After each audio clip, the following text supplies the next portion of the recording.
oh, well, if you're coming in this space, this is what you gotta like deal with. And it's like, okay, well, I guess you don't want a customer. And like Lauryn Hill said, you might win some, but you just lost one. Okay?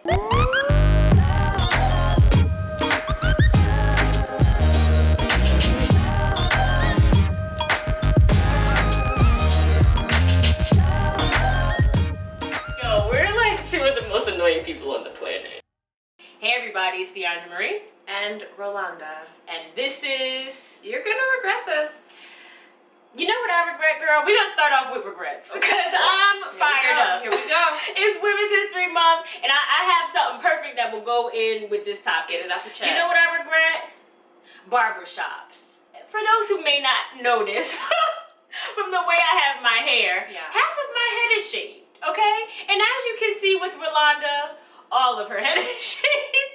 So we have experiences with barbershops, but for me, I feel like I have the hardest time finding a barber that's like not misogynistic, not like rooted in patriarchy. I can't, or that will be cool, but the professionalism sucks, and I'm just over it. So many barbers already, like from jump, either are like super expensive, right, or they really only cut men's hair. And so like it took me a very long time to find a barber who like even knew how to cut my hair. Like, I'm a woman, I want short hair, but I want to still like look feminine. Yeah. I'm just saying. So I mean, I feel very lucky to have the barber that I have now, because he like knows my head, he knows how to keep me looking cute, but like also keep me fresh. Right. So for a nice price. A good barber, a barber who knows you, and like as a woman, like it's very hard to find. So just from a technical standpoint, I just wanted to say, like, yeah, if you a woman and you have to go to the barber, girl, it's gonna be hard. It's an adventure. At least if you're in like our area, like we're in Central New Jersey. We don't live in New York. Like we don't have queer barbers. Yeah, exactly. We don't have women barbers. We don't have queer barbers. No. We don't got none of that. It's black men barbers, okay? Or white. And I've gone to a white barber. He was racist. But I guess my most recent barber, where I had to cancel my next appointment because I was just so turned off. The talk that happens in barbershops amongst these men, is like. It's like the comments you be reading on Instagram and like the Facebook really statuses. Toxic. It gets really ugly. It gets really disrespectful. Yes, and they were talking about rape.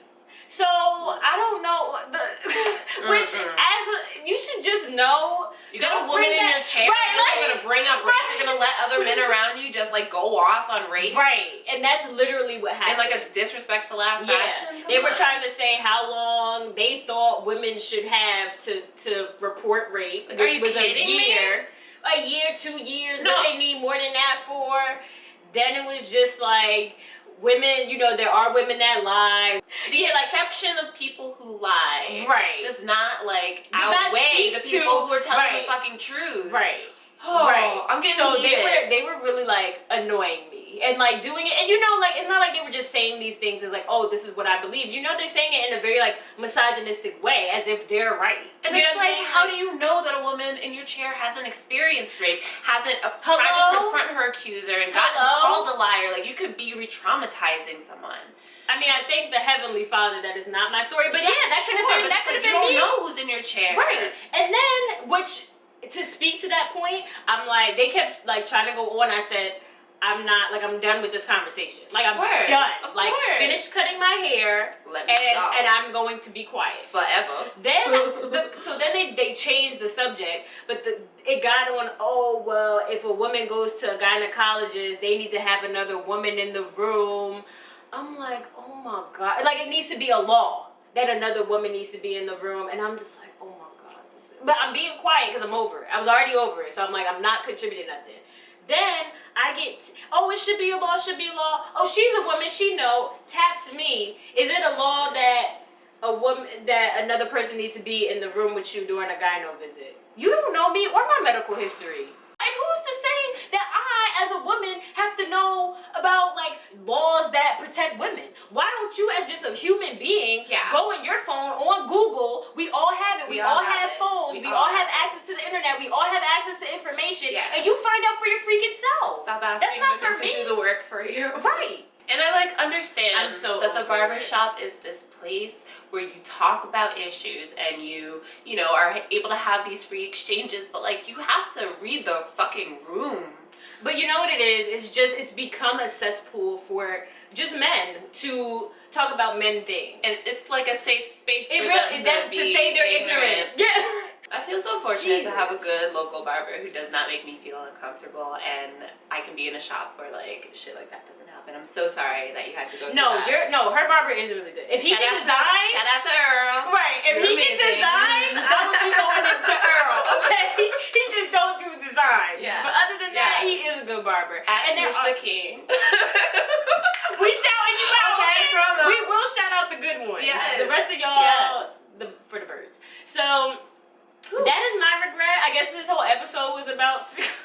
Some shows regrets. are about regretting. You know, I mean, if we didn't regret anything, we would have to change the name of the show. Yeah. So that's how I feel. Yeah, if you know any dope barbers who ain't gonna be about the BS, who ain't finna charge me an arm and a leg to get my hair cut, and who will respect me as, even if you don't respect me as a human being, you need to respect me as someone who paid you.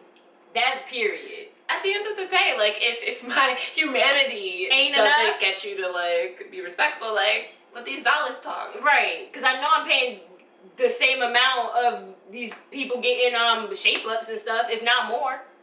So, yes, please, please DM me, DM us, DM Smooch the King, but first us. And you can follow me at all social media at It's Diandra Marie. And I am at Rolonda Marie. So until next time, find a good barber, tell me about a good barber, and it's Diandra Marie. And Rolonda. And we're out.